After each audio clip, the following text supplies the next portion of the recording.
Hi friends, welcome back. तो अभी हम देखेंगे गाजा की सुरंगों में बिछा हाईटेक जाल। इजराइल की सैनिक मुश्किल में फंसे, आगे जाएं या पीछे।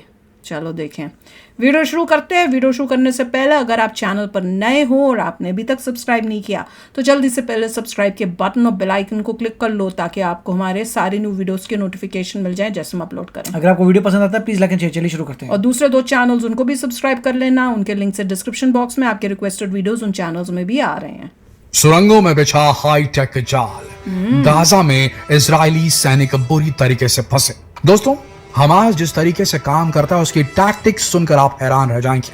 आज से नहीं, सन 2007 से वो इस प्रकार के आतंकी घटनाओं को अंजाम देता है। वो बाहर निकलता है अपने टनल से, सुरंगों से, और हमले करता है। हमले करने के बाद वो इजरायली सोल्जर्स को किडनैप करके सुरंगों के अंदर ले जाता है। जानते हैं क्यों?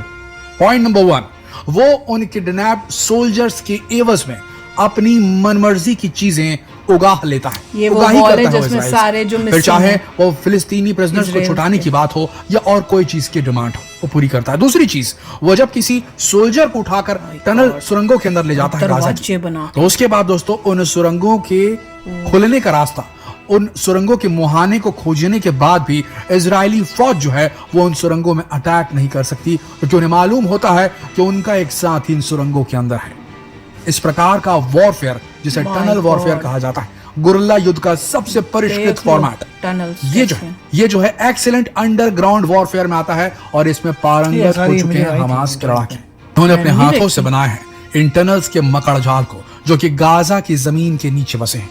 ये पहली चीज हमने आपको बताई। दूसरी चीज जो टनल वॉरफेयर को और भी ज्यादा खतरनाक बनाती है वो है इनसे, यानी कि हमास के लड़ाकों से इन्हीं के घर में, इन्हीं की सुरंगों के अंदर लड़ना और जीतना बेहद मुश्किल है।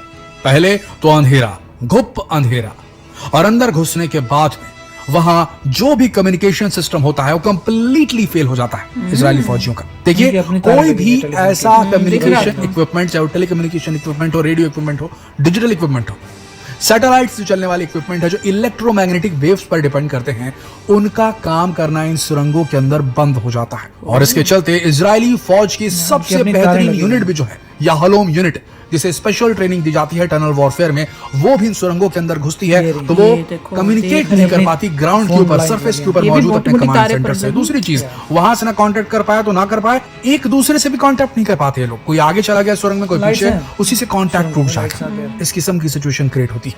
तो पहले तो दुश्मन का सारा कम्युनिकेशन खत्म। अब आप बोलेंगे हमास वाले करते कैसी हैं काम? हमास ने इतना खतरनाक नेटवर्क बनाया है कि उसके अंदर बिजली भी है, पानी भी है, खाना भी है, हथियार बनाने की फैक्ट्रियां भी है, रहने के लिए बेडरूम, वॉशरूम, सब कुछ है। साथ में वहां पर इन्होंने old school method of communication system develop करके रखा है, यानी कि वही तार वाला टेलीफोनिक कॉन्वर्सेशन, जिसको ना कोई हैकर बार्ज कर सकता है, ना हैक कर सकता है, ना ही कंप्यूटर्स का इस्तेमाल करते हैं, ना ही इंटरनेट से जुड़ते हैं इन टनल्स के अंदर, जिससे कि इनकी लोकेशन पिन पॉइंट हो सके। और इसी के चलते ये अभी तक इन टनल्स के अंदर अपने कंट्रोल और कमांड सेंटर चलाते हैं और यहीं से सारे युद्ध को ऑपरेट करते हैं। हमें अपने इंडिया में भी चेक करने चाहिए कोई ऐसे टनल्स तो नहीं इजरायली फौजी और इजरायली टोही विमान कह लीजिए, यूएवीज कह लीजिए, ड्रोन्स कह लीजिए, सब तरीके से कोशिश करते हैं इजरायली फौज वाले कि किसी तरीके से उन्हें इन टनल्स का जरिया मिल जाए, क्योंकि जितनी भी बमबारी कर लीजिए, जितनी भी गोलीबारी कर लीजिए सरफेस पे, इन टनल्स के ऊपर कोई असर नहीं पड़ता। ये टनल्स कुछ इस प्रकार से बनाई गई हैं कि इनके अंदर रीइंफोर्स्ड कंक्रीट, एक ऐसा कंक्रीट इस्तेमाल किया गया जिसका बम धमाकों के कंपन से भी कुछ नहीं बिगड़ता। सबसे बड़ी बात, एक टनल खोजने में कामयाब हुई थी आईडीएफ गाजा के अंदर, नॉर्दर्न गाजा में। जानते हैं उस टनल की गहराई कितनी थी? उस टनल की गहराई थी जमीनी सतह से, जमीन की सरफेस से 70 मीटर नीचे। दोस्तों, ये ऑलमोस्ट उतनी ही गहरी है। कश्मीर में भी, जम्मू कश्मीर में तो जब ढूंढ रहे थे तुम देखे थे ना, वो केवों में रह रहे हैं अंडरग्राउंड, उतनी ही गहरी है। बात करें इनकी लेंथ की, इनके गाजा की जो टनल्स है उसकी लेंथ की, तो ये टनल्स की लेंथ ऑलमोस्ट हाफ से ज्यादा है न्यूयॉर्क की जो टनल सुरंगें हैं उनसे। न्यूयॉर्क की जो जितने भी रेलवे टनल्स है, मेट्रो टनल्स है, उससे आधी से ज्यादा है, आप समझ लीजिए कितना खतरनाक है। God. अब देखिए 70 मीटर की गहराई में दुनिया में कोई ऐसा बम नहीं बना है जो 70 मीटर की गहराई तक पेनिट्रेट कर सके। इजरायली फौज ने अलग अलग प्रकार के बमों को इस्तेमाल किया है, जिसमें सबसे इंपॉर्टेंट था ऐसे बम जिन्हें बंकर बस्टर कहा जाता है। बंकर बस्टर बम कुछ इस प्रकार से डिजाइन होते हैं, पहले ही अपने एरोडायनेमिक शेप से जमीन के अंदर खुद को पेनिट्रेट करते हैं और गहराई में घुसकर फिर फटते हैं, तो और ज्यादा नीचे तक के वो जो है अपने एक्सप्लोजन को, अपनी प्रघाती तरंगों को, अपने विस्फोटक तरंगों को भेजने में कामयाब होते हैं, पर वो भी 70 मीटर नीचे तक तो बिल्कुल नहीं जा सकते। ये रियलिटी है, आप समझ रहे हैं इस बात को। इसके अलावा अभी कुछ खबरें आई थी जिसमें स्पॉन्ज बॉम्ब के इस्तेमाल की बात कही गई थी इजरायली फौजियों के द्वारा, जिसमें विस्फोट होता है और हार्ड फोम का एक बहुत ही बड़ा एक जो है समझ लीजिए कि एक एक्सप्लोजन होता है जो पूरे एरिया को पैक कर देता है। अगर ये स्पॉन्ज बॉम्ब जो है किसी टनल के अंदर डाल के इसे फोड़ दिया जाए तो उसका जो मुहाना है पूरी तरीके से पैक हो जाएगा। आप पैक कर सकते हैं, खत्म नहीं कर सकते। सबसे बड़ी बात और सबसे मुश्किल काम जो होता है इनके साथ लड़ते वक्त वो क्या होता है, देखिए आप किसी भी सिचुएशन में हो, किसी भी कंट्री में हो, जब सरफेस के ऊपर, पानी के ऊपर, हवा के ऊपर लड़ाई होती है तो एनिमी जो है वो हमेशा सामने से ही आ सकता है, आजू बाजू से आ सकता है, पर अगर आपकी स्ट्रेटेजी खराब हो तब वो चारों तरफ से आपको घेरेगा, अन्यथा नहीं हो पाता, ऐसा बहुत मुश्किल होता है। तो जो भी लड़ाई होती है वो समझ लीजिए 2D में ही लड़ाई होती है, 2D फ्रंट में होती है।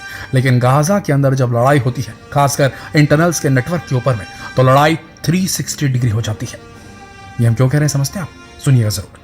सामने पहुंचे आईडीएफ के सोल्जर्स, उन्होंने सामने देखा और फायरिंग करनी शुरू की। सामने हमास के लड़ाके थे, वो जाते हैं दौड़ते दौड़ते, इनका पीछा करते हुए जाते हैं ये आईडीएफ के सोल्जर्स और वो गायब हो जाते हैं। हमास के लड़ाके वो अंदर घुसते हैं टनल सिस्टम की। जब तक ये जो फोर्स वाले वहां तक पहुंचने और टनल्स की जो ओपनिंग उसको खोजने के लिए पहुंचते हैं तो वो हमास के लड़ाके जो होते हैं उन टनल्स के अंदर से घुसते हैं, नीचे घुस करके पीछे आते हैं और पीछे से निकलते हैं। आप समझ रहे हैं, पीछे से निकलते हैं उन फौजियों के, और वहां के पॉइंट से अलग अलग फाइटिंग पोजीशंस का ऑप्शन मिलता है। दरअसल हमास के लड़ाकों को जिस तरीके से उन्होंने टनल्स बनाई और टनल्स में अनलिमिटेड ओपनिंग स्पॉट्स हैं, वहां से निकलते हैं, वहां से पीछे से फाइटिंग करते हैं। घुस गए, दूसरी जगह आगे भी देखना है, पीछे भी देखना है, लेफ्ट भी देखना है, दाएं भी देखना है, ऊपर भी देखना है, क्योंकि ऊपर इनके ड्रोन होते हैं। आपने एक वीडियो देखा होगा, एक ड्रोन से एक आरपीजी मोटार को नीचे गिराया जाता है, नीचे खड़े जो इजरायली फौजी हैं वो खत्म हो जाते हैं। तो 360 डिग्री वॉरफेयर लड़ना पड़ता है किसी को भी अगर गाजा के अंदर एंटर करना है इस प्रकार के टनल वॉरफेयर वाली, तो वहां 360 डिग्री बैटल करनी पड़ती है, बेहद खतरनाक है। सबसे बड़ी बात, अगर आप टनल्स के मुहानों को खोजने में कामयाब भी होगा, जो कि बहुत मेहनत का काम है, जिस तरीके से उन्होंने टनल्स बना के रखी हैं वो एकदम जमीन की सतह, मिट्टी के ऊपर कुछ इस तरीके से बनी है कि वो उन्हें खोजना बेहद मुश्किल है। कैमोफ्लेज रहता है इनकी ओपनिंग्स में और ये वहां घुस जाते हैं अंदर जाकर के। आपने खोज भी लिया अगर मुहाने को किसी तरीके से, काफी मशक्कत के बाद आप अंदर घुसेंगे तो आपको अंधेरे में भूतों से लड़ने जैसा एहसास होगा दोस्तों। ये आपको ऐसे इलाके में ले जाएंगे जहां आपको कुछ नहीं मालूम है और इन्हें वहां का चप्पा चप्पा मालूम है। 70 मीटर नीचे अगर आप चले जाएंगे तो वहां हवा मोटी हो जाती है, इसीलिए वहां पर हॉस्पिटल से लाए गए ऑक्सीजन सिलेंडर्स का इस्तेमाल हो रहा है। वहां पर कोई कम्युनिकेशन नहीं होता, एकदम बीच में ऐसे जैसे कोई जानवर सिचुएशन में ये लाइट अपने पास रखे रहते हैं। अगर उन्हें पता चला कि कोई अंदर एंटर हुआ है तो उसको ऑफ कर देते हैं, उसके बाद जो चाहे वो कर लीजिए। शॉकिंग था, पता चल रहा है जो ये दिखा रहे हैं उससे और कितना कॉम्प्लिकेटेड होगा अंदर वो जाने भी सोचो। में एक तो नाइट विजन ग्लासेस होती है, नाइट विजन ग्लासेस में आपको सब कुछ नजर आ रहा है, वो तो वो पहनेंगे ना, पर ये मैं कह रही हूँ कि भैया कितना इन्होंने सालों में बना के नेटवर्क्स बनाए हुए हैं और ऐसी जगहों पे बनाए हुए हैं कि कोई सोच ही नहीं सकता। तभी तो मैं बोल रही थी, वो कह रहे थे हमें एक घर में भी जाना पड़ेगा क्योंकि उनकी एंट्रेंसेस टू टनल्स घरों से भी जा रही हैं, हर फ्लोर के घरों में कहाँ छुपा के इजराइल ने एक उनका टनल का मैप जारी किया था कि जो उनको अप्रोक्सीमेटली लगता है कि ऐसा मैप होगा, तो भी किया था। कई जगह पे उन्होंने बड़ी जबरदस्त फायरिंग की थी कि वहां पे टनल्स को तोड़ दिया जाए, तो कई उन्होंने टनल्स ऊपर से बॉम्ब ब्लास्ट कर करके तोड़ दिए हैं, बहुत ह्यूज ब्लास्ट कर करके बार कर। तो मगर प्रेपरेशन का ये था कि कितने सालों से वो लोग प्रिपेयर कर रहे थे टनल्स को, क्या कर रहे हैं, सालों से प्रिपेयर कर रहे थे टनल्स को। क्यों जब कहते हैं इजराइल का इंटेलिजेंस फेलियर हो गया, उसको पता भी नहीं चला इतना बड़ा अटैक, क्योंकि वो लोग तारे फोन की यूज कर रहे थे इन द टनल नेटवर्क। उनका कोई कांटेक्ट नहीं था बाहर से, किसी को पता नहीं चलता था बाहर, वो तो पूरा अंदर उनका टेलीफोन नेटवर्क से बात कर रहे हैं। एग्जैक्टली और इसी वजह से अब जो हम न्यूज ये बता रहे थे पिछले वीडियो में, तो इन्होंने बताया था ना कि अब इजराइल कह रहा है कि अब हम उसको वहां पे अपनी सिक्योरिटी रखेंगे, रखनी भी चाहिए यार। जिन्होंने ये सब किया हुआ है उनके लिए वहां पे आप अगर नहीं रखोगे, ये फिर कुछ ना कुछ करते जाएंगे, धीरे धीरे तो बना लेंगे कुछ। अभी तो इजराइल यही कह रहा है कि जो गाजा को हम ले रहे हैं वो बस वहीं पर हमेशा के लिए रहेंगे। ठीक है, बिल्कुल। नहीं तो ये तो फिर शुरू हो जाएंगे बनाने, पता नहीं और कितनी टनल्स हैं, कौन कितनी डिस्ट्रॉय नहीं की, पता ही नहीं हम लोगों जबरदस्त को। प्रिपरेशन थी। और इसको देख के तो मुझे हमारे याद है जो जब हमारे इंडिया में एक टेररिस्ट का ग्रुप आया था, कहाँ वो भी तो ऐसी टनलों के अंदर और ऐसे केवों के अंदर ऐसी दिखा रहे थे कि मिट्टी कहाँ इलाका है और छोटा सा गड्ढा है, ऐसे लग रहा है कोई जानवर ने खोदा हुआ है, ये इन्होंने वो टनलें बनाई हुई हैं। यही प्रॉब्लम्स इंडिया फेस करेगा अगर हम जागे नहीं, मैं बता रही हूँ। बिल्कुल यही हो रहा है। हमें इजराइल का फुल सपोर्ट करना चाहिए ताकि सारी ये जो ऑर्गेनाइजेशन को पता चले इंडिया की भी सोच यही है, कल को अगर तुम कुछ ऐसा करोगे तो इंडिया भी यही स्टेप्स लेगा। तो मैं इसलिए कहती हूँ कि भैया सपोर्ट इजराइल। वो अपने हक के लिए लड़ रहे हैं, अपनी ज़िंदगी के लिए लड़ रहे हैं, अपने वजूद के लिए लड़ रहे हैं। तो चलो आप भी शेयर करना अपने थॉट्स। चलते हैं, मिलेंगे नेक्स्ट वीडियो में बहुत ही जल्द। Till then take care and bye bye. तो अगर आप मेरे इस चैनल पे नए हो तो जल्दी से सब्सक्राइब के बटन को हिट करो और बेल आइकन को क्लिक करो ताकि आपको मेरा जब नया वीडियो मैं लगाऊं आपको उसके बारे में जल्दी से पता चल जाए।